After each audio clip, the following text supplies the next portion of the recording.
So this is the masthead of William Lloyd Garrison's original abolitionist newspaper, but it's colorized because it's the Liberator dot today.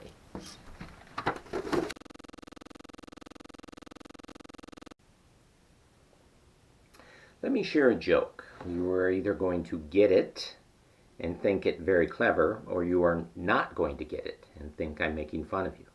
It's a visual joke. You have to read it out loud.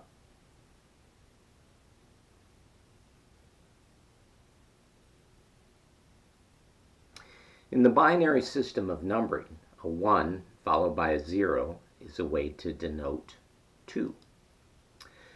My name is Lowell Bliss. Welcome to episode 25 of the Liberator Today's video series on hope.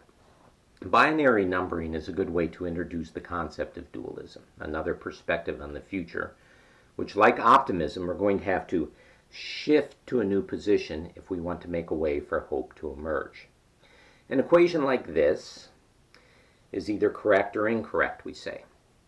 No other possibilities. And since we presuppose that there is no way for 10 to ever equal 2, we close ourselves off to a new possibility, that this equation might be correct, but not in a way that we have or could imagine. And did you catch how my introduction to the joke set you up to think of yourself and me in dualistic terms? You are either smart or you are not. I am either fun-loving or I'm cruel. Walter Brueggemann's seminal book on hope in the Old Testament prophets is entitled The Prophetic Imagination. Hope seems to be a function of the imagination. We imagine alternative possibilities for the future, different from the data that we have on hand. Brueggemann often speaks of the prophets as poets, and it's true. You will often find more poetic imagery in the major and minor prophets than you will in the Psalms, the great songbook of the Hebrew people. Dualism precludes imagination, shuts down hope. Quote, "The dualistic mind is essentially binary, either or thinking," says Franciscan monk Richard Rohr. It knows by comparison, opposition, differentiation. It uses descriptive words like good, evil, pretty, ugly, smart, stupid, not realizing that there might be 100 degrees between the two ends of each spectrum. And of course, if we are looking for our good, free, and sovereign God, he is free even from our spectrums. Spectrums operate on a line segment. God operates on multiple planes. Isn't math fun? For instance, last week we heard Jonathan proclaim, "Perhaps the Lord will help us, for nothing can hinder the Lord. He can win a battle, whether he has many warriors or only a few." The Philistine commander and King Saul, commander of the Israelite forces, were likely dualistic thinkers. You either hold the high ground or you don't. You either have overwhelming force concentration before you go into battle, or you have too few men and you retreat. Jonathan imagined a different future.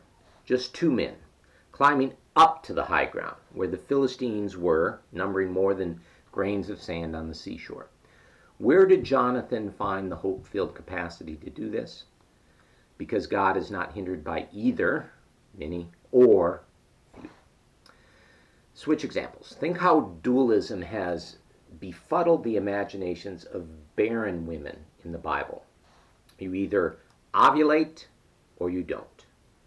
Sarah, tired of waiting for the promise of God, concludes that she is past her childbearing years, but her servant Hagar is not. Sarah lacked the imagination of a new possibility, that a 90-year-old womb could hold the child of promise.